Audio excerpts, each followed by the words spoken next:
from his studios in New York,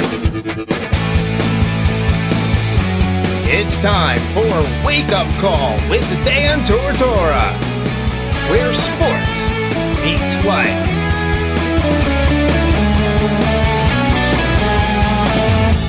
Here's your host, Dan Tortora.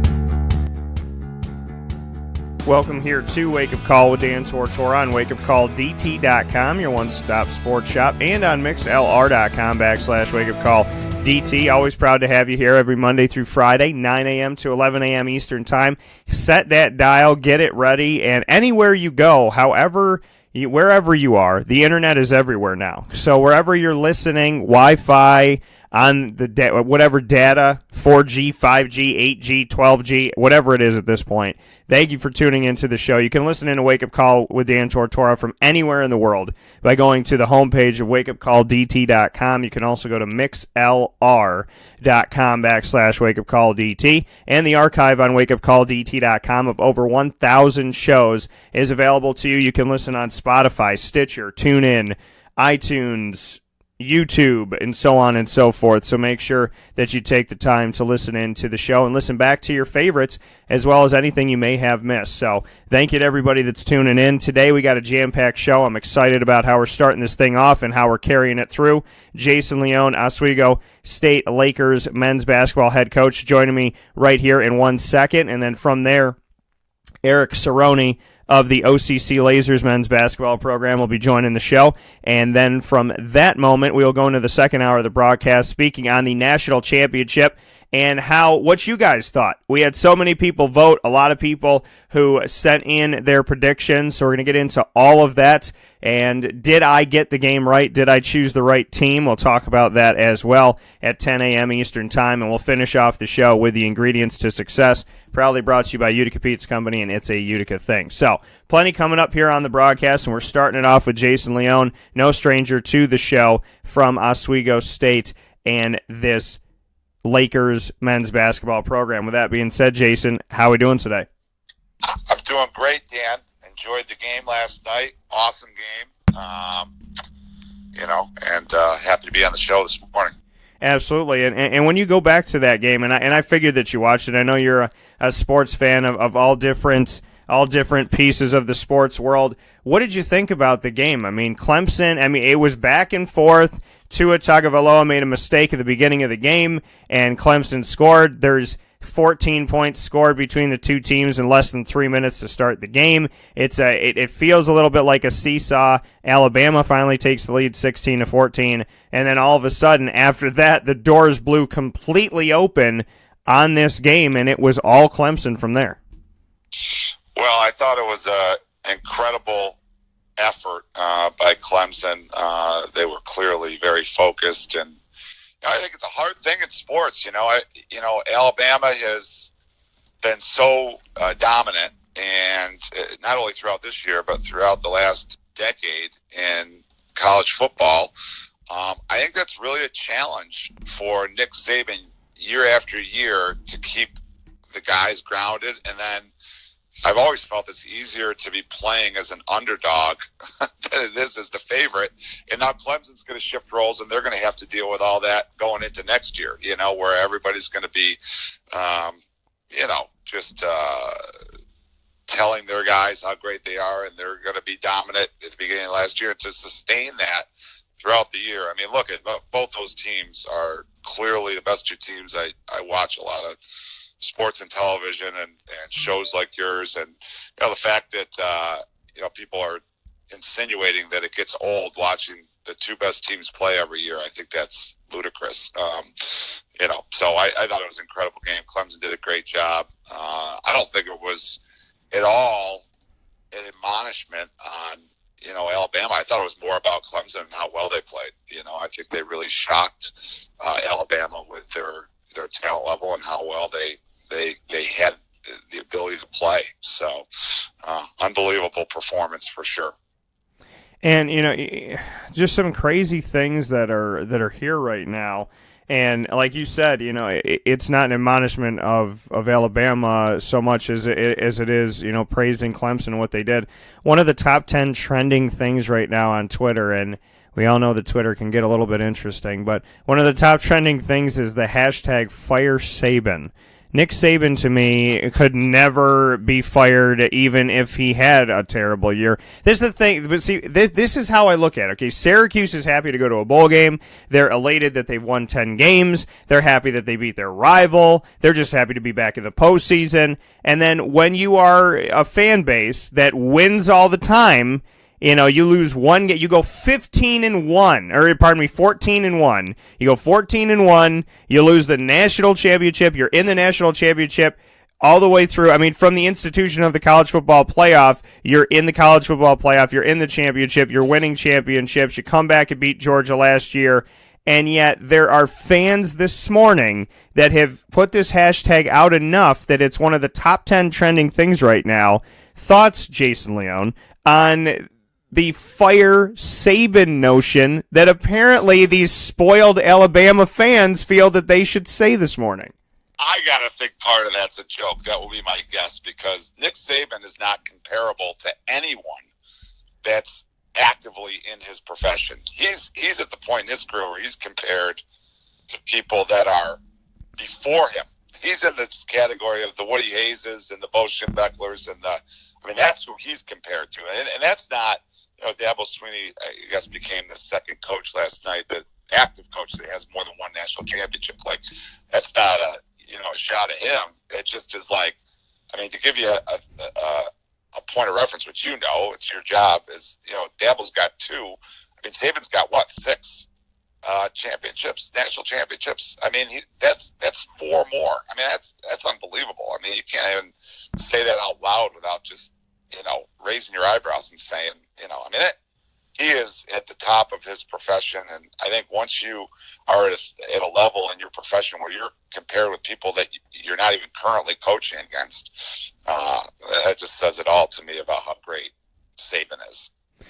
Yeah, I think I'm reading through some of this stuff, and but this is the SEC. This is why I said if I was ever in my life a college football coach, or in a life coming up in the future, if I was ever a college football coach, I wouldn't coach in the SEC, because Les Miles got fired at LSU for having an 81% winning percentage.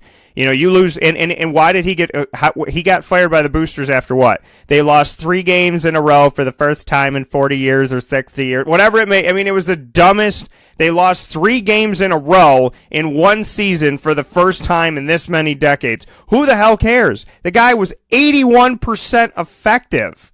81% at Syracuse, you could stay here forever. So, it's just, I guess, it's you respond to your environment. You know what you know. You think what you think off of that. But it's asinine to me, Jason. Like you said, you believe some of it's a joke. I'm reading through some of the stuff, and some of it sounds like fans just ripping on Alabama. And then, some of it, maybe has some credence here. There are crazy people that live in this world, and being a broadcaster and doing what you do in networking as much as I network, and you being a coach, when we're out there shaking hands and kissing babies, we meet some of those people. And some of those people are Alabama Crimson Tide fans that don't want their head coach because he lost a championship game that he plays in every single year. There's 130 college football teams, and Alabama's at the end of the road every year. You have to beat Alabama to get the trophy. They're the troll that guards the diamond. I don't know why people are mad about this. I got to tell you, they're unbelievable. I'm a big Nick Saban fan. Like, I read his books, and anytime I get a chance to watch a press conference or him publicly speaking, I do it. I think his logic, his outlook on how to do things, his gruff style isn't necessarily my style, but I think a lot of his logic and how he communicates and coaches his teams, and I just think it's way harder in sports to stay at the top of the mountain than it is to get there. And I just can't ever remember in my lifetime somebody being better at communicating with his team on how to stay at the top of the mountain more than him. So he's one of my favorites in any sport. Doing that. I would say him and Joe Torre. I mean, those two guys just, their ability to coach the elite athlete, manage people, just play at the highest level every single year is just incredible to me. Can't wrap my brain around it. Let me ask you this question. Speaking here with Jason Leone of the Oswego State Lakers men's basketball program, could Nick Saban coach LeBron James? Because that seems like a lot. See, it seems like wherever LeBron goes, LeBron runs it. Do you think that Nick Saban could get LeBron James to listen? Well, to coach and to listen are two different things. So, still when you coach another sport, you've got to know the tactics of the sport. I mean, part of attaining credibility, especially for pro athletes, is you've got to be sharp not only in your style of communication, but also in the tactics of the game, so that might be a little far-fetched to me, but it'd be very hard for me to say that Nick Saban can't do almost anything, so because he's very, the core thing that all these great coaches do in any sport is they're all incredibly intelligent, so what they don't know, they find a way to figure it out, and they're humble behind the scenes where things they don't know, they're very willing to bring people in and learn about what they don't know. I mean, look at Saban, the way he's transforming. Think about the success he's had. I mean, all these great coaches at some level have egos, right? The way the college game is transformed in football with all of the offense and the hurry up and the no huddling.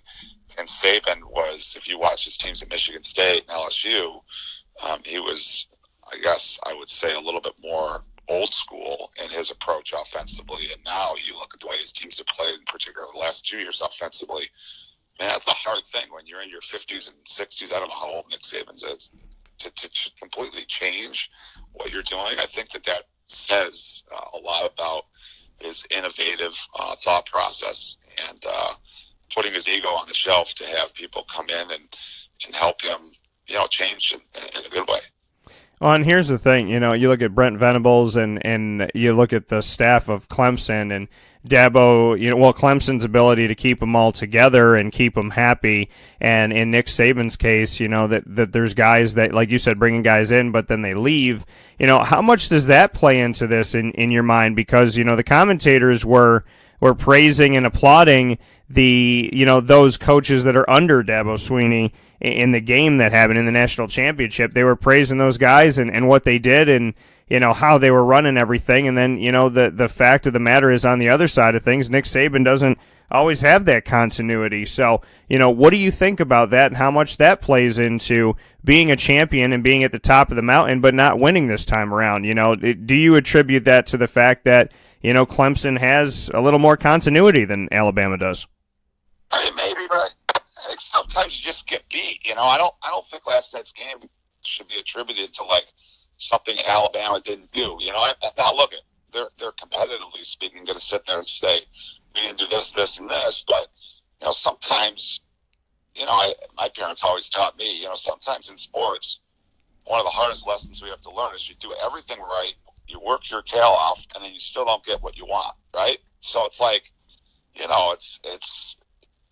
I don't think people, at least I wouldn't, if I was an Alabama fan, look at last night and say, okay, this is attributed to something we didn't do right. I mean, sometimes the other team's good and they play well and you just get beat,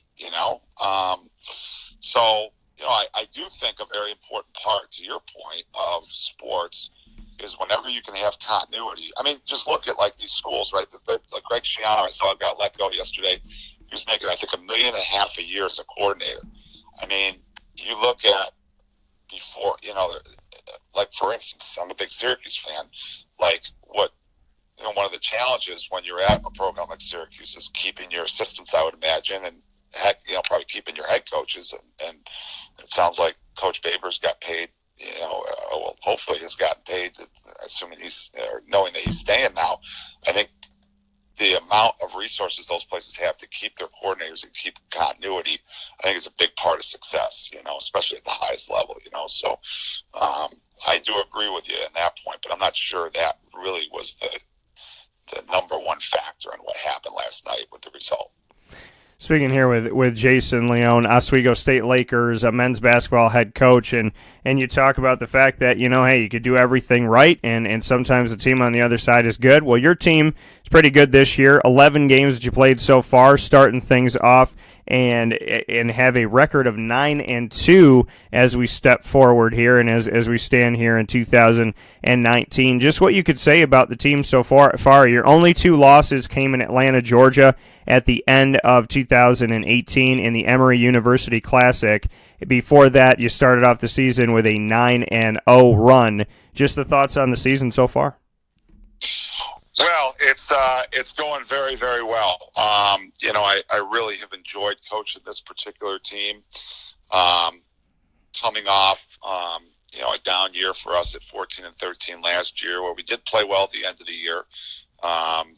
We had to kind of, for the first time in a while, look at some things that we were doing and make some changes and add some pieces. And most importantly, our returning guys, we only returned 7 this year, had to really get to work, and we had to get back to playing with a chip on our shoulder. And, I think our guys really did that. So we were very prepared coming into this year, I thought. We added some really good pieces that have immediately impacted our program in a positive manner. And we've played well to this point. We just, as you mentioned, lost our last 2 games, and we play tonight at home against New Paltz. So I'm excited to kind of hop back on the horse and get back at it. I know our guys are too. We did not play well down at Emory, and for a multitude of reasons. But, we've got all league games left now. We are in first place in our league, which is our ultimate goal is to win our conference. We're in a position now heading into 2019 to hopefully make a run at this thing. Speaking here with Jason Leone, the head coach of the Oswego State Lakers men's basketball program. Jason, when you say it was a multitude of things that went into not playing well, at the Emory Classic, just what you could say to kind of break that down a little bit. You played at Emory, and then you had obviously Denison as well inside of Emory University. What was it about those 2 games? What were the multitude of reasons? What happened down in Atlanta, Georgia? Well, going into the first game at Emory, so this was we in Division III primarily you play mostly almost all teams in your region. If you're lucky, and you have the budget and resources to do so, you might step out of region once or twice a year. Other than, there's one league in the country that I actually played in college. University of Rochester's in the UAA, which is the league Emory's in, where they fly all over the place and play. The schools are nationally based. So bottom line, this was a new experience for our guys. Getting on a plane sounds funny because Division I schools do it almost every game, but for us, we do this once every 4 years. So we got on a plane right after our guys had to come back. Actually, Christmas night, we hopped on a plane the next day, went down to Emory, and that was after a 10-day layoff. So we went down, and quite frankly, things that we were doing well. We did not do well. We were in the top 5 in the country in rebounding margin going into the game. We got out-rebounded by both teams. It was the first 2 opponents that we played all year, Dan, that were able to really match us physically in the interior, and we didn't respond well to that. Emory's been in the Sweet 16 or Elite 8 for the last 5 years. They are a blue blood program at our level. They were preseason ranked 15th in the country. We, at the time, were ranked, I think, 28th in the country. We were in the receiving votes part of the top 25. So we were 9-0, and they were licking their chops ready for us on their home court. So we played pretty well. We were down 8 with 8 minutes to go, and then we had some botched coverages defensively. They made 3 straight threes, 3 consecutive possessions, and then we got down 18, and that was the final margin. And then, quite frankly, the next day we played a Denison team that I thought was a good team, but they didn't have a good record. I think they were 4-6 coming into the game, and we just didn't play. We didn't play with the edge that I'd hoped we usually do coming off a loss, and we stubbed our toe against them, and they turned around the next 3 days later and beat Wittenberg, who was 11th in the country at Wittenberg. So they clearly are a quality opponent, and it forced us now with 8 days off to fly back up here and get back to work. Basketball's a funny season. Unlike football, we've got a couple of peaks and valleys that happen during the course of our season where we've got to kind of get refocused and you get exposed a little bit. So I'm excited to see how we respond tonight. We've had a pretty good week of practice. I don't think we're out of the woods yet, but we've got to get back to playing well here tonight. So you take that time, like you said, right after Christmas. It doesn't get talked about enough. How a team has to just get ready, celebrate the holiday for a short amount of time, and then have to, do what they have to. I mean, Syracuse, for goodness sakes, was going down and flying. And I know some people don't feel bad for them because they're flying down to Orlando and Disney Town and all that good stuff. But it's their game's on the 28th. They got to practice, so it's not much of a Christmas, not much of a holiday season for them sitting at home with the family and whatnot. How difficult is it in that respect? Do you find that challenging as a coach when you have games that are so close to the holidays and people want to see their families, or maybe mentally they're there with you, but in their minds they'd like to be home? How do you kind of balance everything as a coach, and do you feel like it does create a little bit of, I don't want to call it drama, but a little bit of adverse situation, knowing that when you're a player, you're playing whenever, wherever, however, and sometimes that affects some of the things that you're used to doing every year of your life?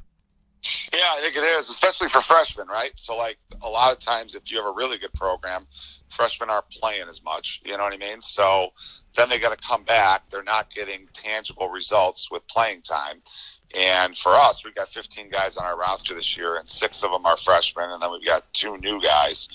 And then we have 2 sophomores that don't play much for us. So, like, over half our team are guys that, are new or 2 years into our program that aren't in our normal rotation. So, to have to come back up, I mean, the high school season isn't like that, that's a challenge. In Division I and Division II, they don't really get these breaks that we do, because they play more games, and they have, it's one of those things, if we did it all the time, it wouldn't be as much of a factor if we were here during breaks, if we were flying all over the country. But to not do that, look, it's not the reason we lost the game. We lost the game because we didn't run back on defense hard and we didn't rebound the ball well, but then there's these,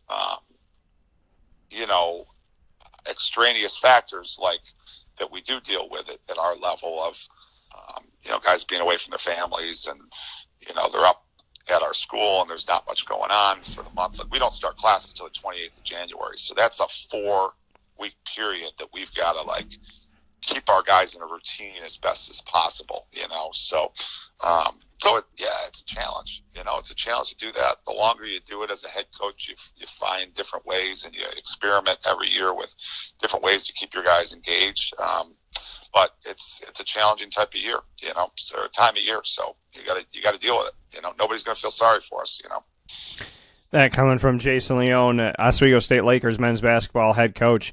To look at, like you said, you got some guys on the team, a bunch of new guys on the team, and whether they be freshmen or coming in, and some sophomores that aren't playing as much. The guys that you had returning that had to, like you said, get after it right away. What can you say about maybe some catalysts within that, maybe some leadership within that, just what you could say about that group? Because your 9-2 start, obviously, some of that gets attributed to the people that are returning and went through some adversity last season. So what can you say about that group?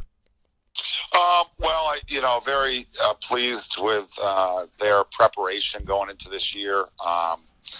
I thought last year we were going into the year, we lost over the course of the previous 2 years 10 really influential seniors that not only were key members of our team from a statistical perspective, but also our loudest voices and most influential most influential voices on the court and in the locker room. Obviously, we lost an All-American that scored 2,000 points as well. So that's never easy to replace. But we just had to take the information we had at the end of last year and just and get to work, So, Liam Sanborn, our point guard, is kind of our engine. Any good team that you see in basketball, I think it's really hard to win at a high level without a good point guard. We have one. He is only a sophomore, but has the engine of a senior, the mindset of a senior. You can just watch, and our players tend to follow him. So it helps when you have him, who's in the gym all the time, and he works on his body, and he's in shape all year round, which is a huge thing in Division III where we can't work with the players out of season. So he sets a really good tone. Brandon Garland, another one of our captains, who's a junior this year, really took a big step forward. He really committed to his body, to his game, and he's playing at an all-league caliber level. And then our senior center, Tyler Pierre, he's going to be going into the Marines after this year, which I'm really proud of. Tyler is just a workhorse for us and is an all-league player that we don't have to run plays for because he's such a hard worker on the offensive glass and really runs the floor. So those guys, as big guys, are invaluable when they can score 12 points a game and you don't really have to give them a ton of touches because they'll go get the ball off the glass, So those three guys really set a tone for us. And that's not to discredit Tim Marshall, who's a captain for us, who is very unselfish. He's our sixth man, kind of our Vinnie Johnson microwave off the bench. He has the ability to get 20 points in a game without starting. He really can shoot it. Alan Derudovic, a senior captain for us, who hasn't played much in his first 3 years, is stuck with it. And now has a prominent role on our team off the bench, playing 2 or 3 different positions for us. And then we have Cal McTighe, a sophomore for us, who isn't getting in the games a lot now, but has really improved. I think he's 1 more year away from really seeing court time. And then Ish Chisholm, who's battled injuries throughout his first 2 years. He's a backup point guard for us. So those 7 guys really took it upon themselves to set a tone and get back to work. And they're a big part of our success this season. And as you move forward, like you said, the rest of it is conference play in the SUNYAC. You have teams, New Paltz to Cortland, Oneonta, Plattsburgh, Potsdam, Fredonia, Buff State, and so on and so forth. I mean, in Geneseo. Just what you could say about the SUNYAC this season, what you're seeing from other teams on film, just what this conference looks like as you jump into it tonight. Well, I think we have some of the teams that in the last 2 or 3 years have been towards the bottom of a league have really improved. We're playing one of them tonight. New Paltz is 6-4. They have a really viable starting unit that is physical, and they're defending much better. In the last few years, when we've played New Paltz, it's kind of like one of those games where it's any level move the ball, we're going to get really good shots every time down the court. And now they are much more physical. They're older. They have guys that, again, use the word continuity. They have guys that have been playing with each other for 2 or 3 years now, which is an important part about being good. And so they're one of those teams that is much improved. Potsdam's another one, although I haven't watched them much yet because we still don't play them until next week. Just looking at their scores, they have a winning record. They're doing better. And then, the same 4 teams in our league seem to, at some level, always, rise to the top by the end of the year ourselves. Plattsburgh, who's nationally ranked, I think they came in at 13th or 12th yesterday in the top 25. So us, Plattsburgh, Brockport, and Cortland, in any way, shape, or form, those 4 teams are usually in the top 4. And I think this year, so far, actually right now, the 4 of us are in the top 4 spots. So I think the league will be very competitive, as it always is. That coming from Jason Leone. Jason, before I let you go here, we do a little thing on the show that I've done for years called Rapid Fire, where I get to ask you 3 questions that have nothing to do with basketball. But in fairness, and I don't know any other broadcasters that do it, if they do, kudos to them. But I put you on the hot seat, then you put me on the hot seat. So I ask you 3, you ask me 3. This is live radio. I have no idea what you're going to ask me. Are you ready to play? Yeah, let's do do this. I love these games. All right, perfect. So my first one for you is, if anybody's going to play Jason Leone in a movie, who would play you, and they have to resemble you in some way? I would say my brothers, either one of my brothers, Greg or Joe. Okay, and what? Who do you think would be better at maybe your mannerisms and whatnot? Oh, definitely my brother Greg. He's a great impressionist. So he's got me down, especially my coaching mannerisms. So he's definitely the guy. All right, perfect. Second question for you is, if you could be any superhero, what superhero would you choose to be, and why should they make a movie about you? Or if they've already made a movie, why should they make another? I'd probably choose Superman because, just growing up, that was the guy that seemed to always win whatever battles he was in. He always came out on top. And then, what was the second part of the question? What, kind of to go off of the next movie, even though they've made a movie about Superman over and over again, had different people play, what would make your movie special? Why would it be important for them to throw Superman out there again if you're playing Superman? Oh, boy. I don't know. It certainly wouldn't be because of Superman's physique compared to mine. I know that. So I don't know if I could answer that one. And my final one for you is, what song would you tell Alexa to play in your house all day long on repeat?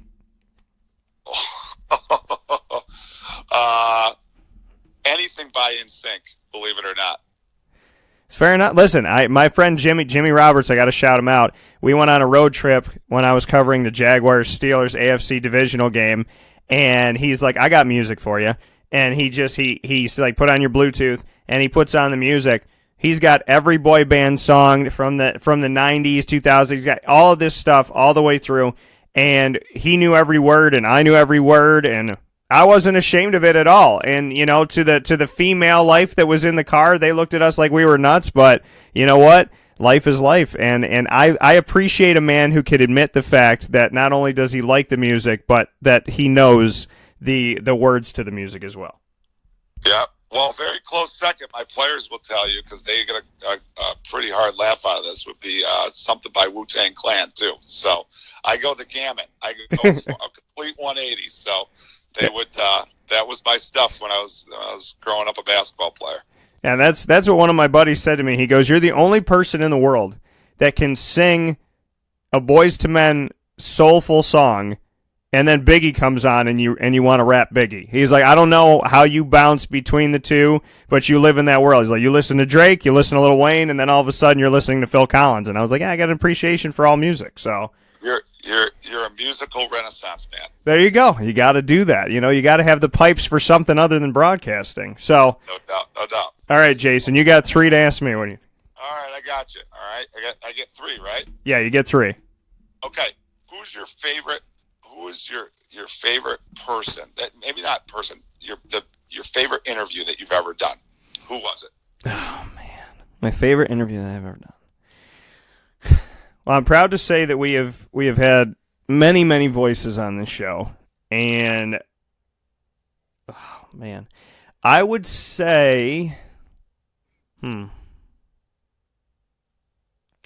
probably. It's probably an easy one for me if I had to pick a sports figure, and that would be Floyd Little. Floyd to me he's a living. I call him the living legend. It's kind of like seeing, a ghost, so to speak, in the sense of you can't believe that somebody who achieved so much and accomplished so much and is talked about so much in the history in a positive way of the sport of football and whatnot, that you can actually reach out and meet this person who's a statue and shake their hand and talk with them. And him and I have, I consider him a friend. And we have built this friendship over time, and almost 10 years now that I've known him, and he was at the Camping World Bowl, and we talked after that. I actually didn't air the video yet. It's a special I have coming up this week. But, just him, and every time he sees me, he gives me a big hug. He treats me like a member of his family. And so the interviews are great, but the friendship to me is so much more. And I know it would make my grandparents really proud because they loved watching Floyd Little and all of them out there. And you know, I just, for me, it's insane that somebody that you could look up to and just appreciate so much really is a tremendous person and is worth every 5 minutes I get with him. So I'd say Floyd Little. Great. Okay. Second question. If you could be any coach in any sport, okay, who would it be? Dabo Sweeney. Dabo Sweeney. I would be Dabo Sweeney, and I would be Dabo because I'm already connected to a dance, so I'd do that. No, but I would be Dabo because whenever Dabo wins anything, achieves anything, he doesn't talk about himself, and he doesn't talk about the team right away. He spends time talking about God and faith, and giving it up to God and the glory be to God. And it's not something that is staged. It's not something that's like, oh, everybody thanks God. It's real. And I had the opportunity after he won his last championship this past summer, I had the opportunity to ask him a question about his faith in God because he moved me so much when they hoisted the championship a couple of years ago that they asked him all these questions and he just spent 6 minutes talking about God. And I asked him, about his faith, about his belief, why is it so important? And I will never forget him looking in my eyes and, room full of people answering that question. He's like, that's got to be a question that he didn't expect at all. And to see it touch lives afterward and people that it got out to, he just has a good message. He's a humble guy. He's a hardworking guy. His smile is genuine. His attitude is genuine. His emotion is genuine. And, above all things, he's unafraid in the world we live in today to say, hey, this isn't all me. This has to do a lot with God and what he put in this team and what he put in this family, what he put in me. So I have nothing but tremendous respect for him. And, like I said to the Syracuse fans, my thoughts last night in the championship game, if it isn't this orange, then, you could cheer for that orange because it's one hell of a person that's at the top of that thing. That's good. That's impressive. So, all right, I got one more, right? You got one more. Best sporting event, most memorable sporting event you've ever been at. Not necessarily that you covered, but just that you've been at. Most memorable sporting event that I've ever been at. Oh, man. There's a lot of good games. I would say, going to games with my dad, going to the Dome growing up, my dad coming out to Washington, D.C., and going to the ACC tournament, that was cool.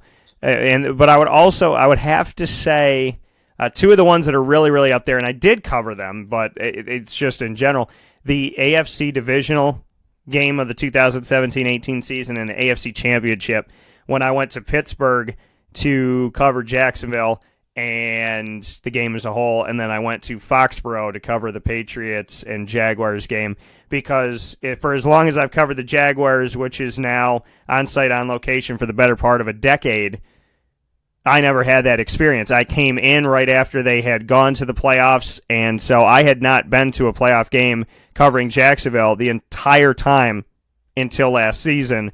So that was a different moment for me. It was crazy to see the fans. I felt like my eyes were an NFL Films video, and I just thought it was one of the greatest things in the world to realize dreams and to actually get to feel the emotions and just the sense of the environment around these games that you always watch on TV, and then you get to be a part of it, and all of a sudden it's tangible and it's real, and you can reach out and touch it, and I just thought it was a different world, and it was one of the coolest things I ever got to do. That's awesome. That's some good stuff. So obviously you weren't at the 6 overtime Syracuse game against UConn. I was not at the 6 overtime game. I was with my buddy. I'm going to shout him out. He's on the show a lot. Good guy, a great sportscaster and writer in Northeast PA, Ross Turetsky. He came over to my apartment. I was living in Dunmore, Pennsylvania. And I was living in Dunmore at the time, too. You were a student, though, probably. I had just finished up at Marywood, so I was living in my first apartment, and the fact that you and I were living in Dunmore and didn't see each other, there's only 14 people in Dunmore, so I know. So the fact that we didn't see out at Camillus for lunch. Yeah, it was like we didn't see each other at Cinemark or at at Mohegan Sun or whatever it may be, or the mall downtown, mall at Steamtown. But so I mean, Ross came over and he was exhausted, and he said, you know what? The game started at 9. He's like, I'm going to watch the game with you, and then I'm going straight home. You know I'd usually hang around Buddy, but I'm tired. I got to get back. So we're watching this game. And they go to the first overtime. He's like, I got to stay. Second overtime, he's like, should I go home? I don't know. I think I'll stay. And it just kept going and going. And then it's 1:12 in the morning, 1:20 in the morning, somewhere around there. And he's looking at me like, how did this game go so deep? So it's one of my greatest moments, I would say, kind of being at home watching it on television. But it was one of those, like, I'll come over. All right, I'll stay. All right, maybe I could get home for overtime. You know what? I'll just stay and watch it, to the point where it's like, well, at this point, you might as well just stay up because we got that second wind after watching the game. So what was your experience in Dunmore of the game? I wasn't there. I was at the game. Oh, you were at the game for that. Okay. My experience, and I don't want to get too graphic, but if you happen to be going to the game, and I'm not saying that I was, but if you happen to be going to the game, and like I did with a group of buddies that were college buddies.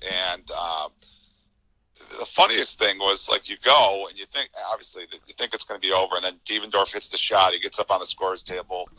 Then they wave it off. That was as dramatic a moment as you probably saw in any of the postseason games in Division I that year. But then, the thing is like the amount of people that were still, because it was a 9 p.m. game that didn't get started until about 9:40. And it's UConn Syracuse, so over half the people in the building probably had too many adult beverages. But then, by 1:30 in the morning when you're walking out of there, everybody's going crazy, whether you're a UConn or Syracuse fan, stone sober, and then you're so juiced up you can't go to bed afterwards. You know what I mean? So it was an unbelievable deal. I mean, that and I was at the Nebraska Syracuse game in '85. I was at the game against West Virginia where Syracuse went 11-0. Obviously, I was at the Clemson game last year, and then that 6 overtime game, and I might be missing a couple, but those 4. But the 6 overtime game that was unbelievable. And I think part of the 6 overtime game was because it was against UConn. It was Calhoun, Boeheim, all that stuff. And UConn, I think, was like number 1 or number 3 in the country at that point. They had a team to beat. I mean, they were better than Syracuse, So it was an unbelievable deal. Yeah, and it was a pretty awesome experience. And obviously, I'm sure for you, that was one of the most tremendous, moments in games ever. I mean, does that top it? I mean, I know you mentioned 4, but is that the greatest that you've ever been to? Yeah, I think that's number 1, barely over like that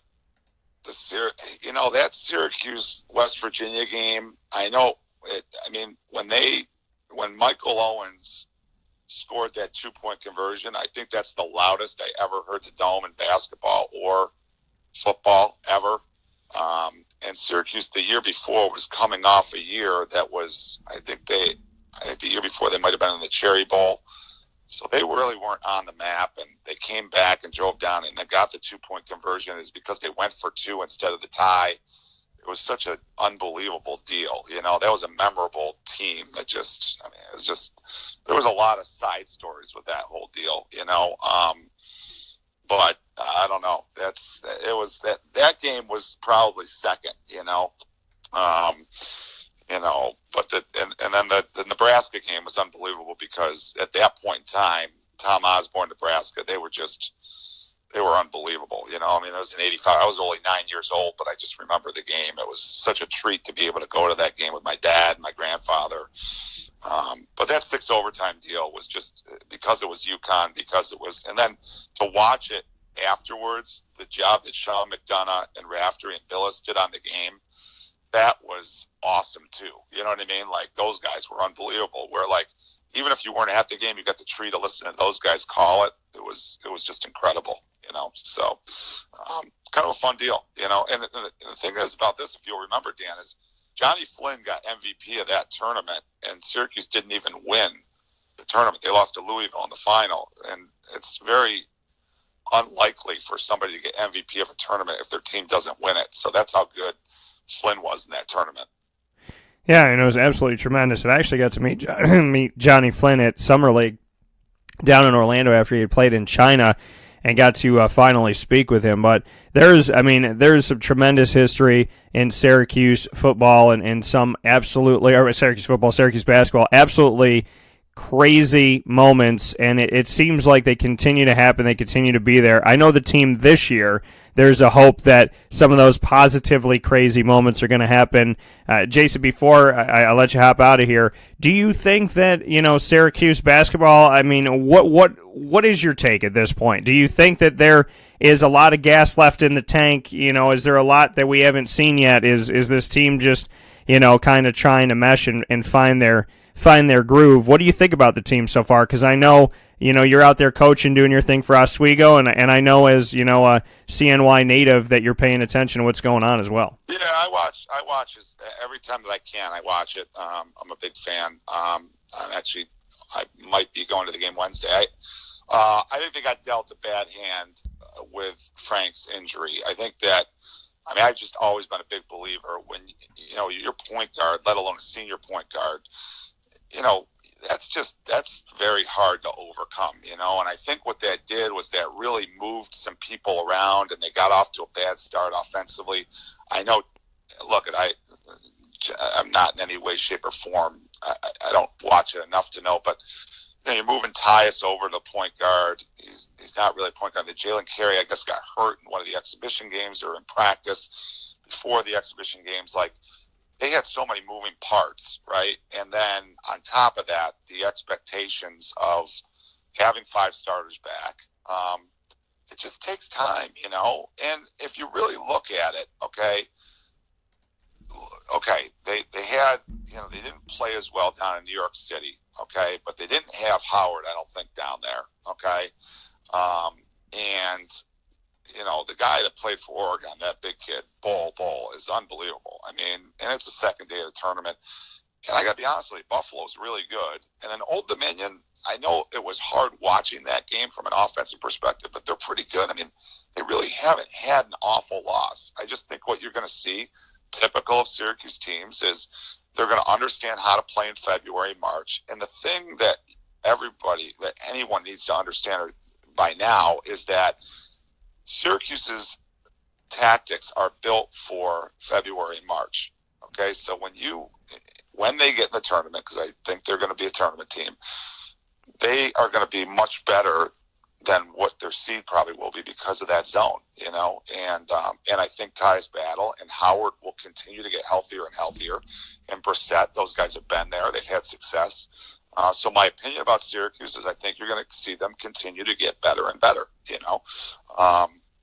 I think their zone and their defense is going to get better. I think the shots will go in, and they have a Hall of Fame coach. So I fully expect them to be a top 25 team, by the end of the year and make the tournament. And, once you get in the tournament, there's a lot of matchup stuff that goes into it, but I would not be shocked to see them in the same position as what they were last year.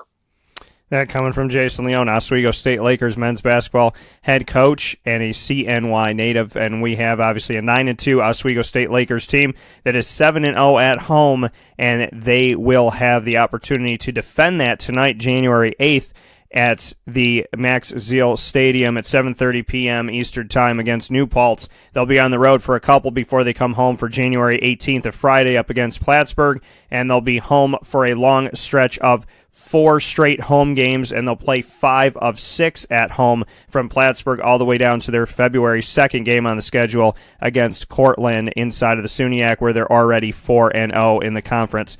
As always, Jason, I appreciate the time. I appreciate the fact that this team is on the positive side of things, and like you said, some adversity last year and learning from it.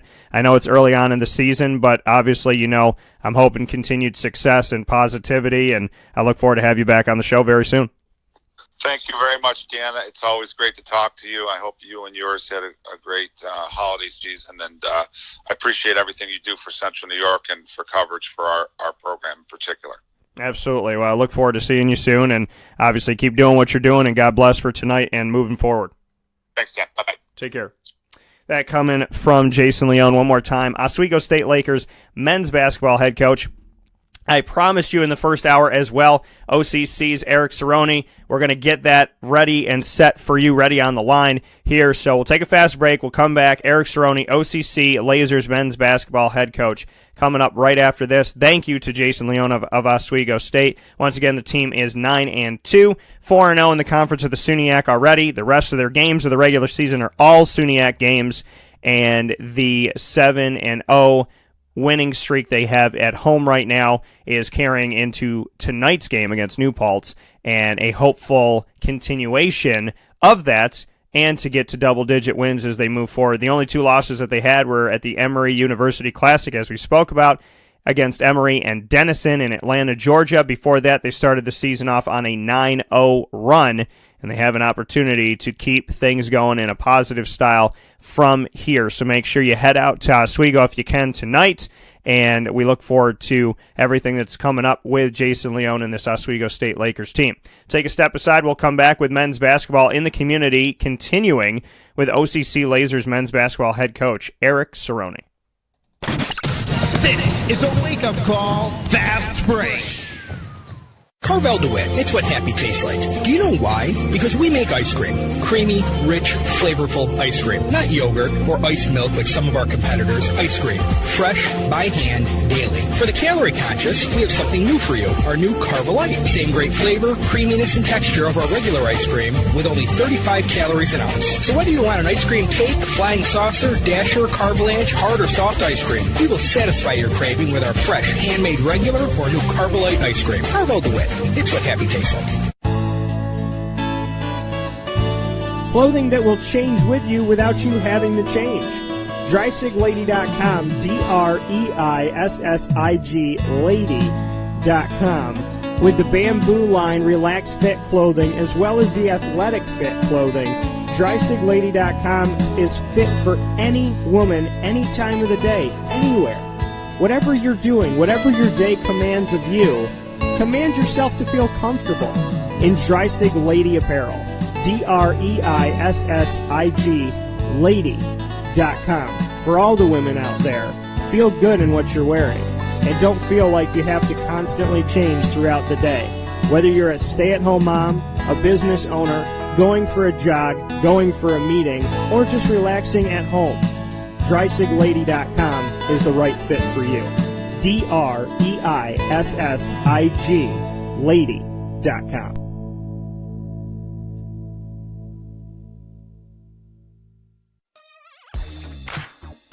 Breaking news. The PressRoom Pub, located on 220 Harold Place in historic Harold Square in downtown Syracuse, is where entertainment and sports become one. Trivia is every Tuesday at 7 p.m. with host Dan Tortora. Sports are always on from every angle at the PressRoom Pub. The main floor features a full bar and restaurant with 2 private party rooms featuring games, a colossal television, and more. So head out for lunch, dinner, or a drink and plan your parties with the PressRoom Pub, 220 Harold Place in downtown Syracuse. Call 315-569-4345 for more information. The Press Room awaits you.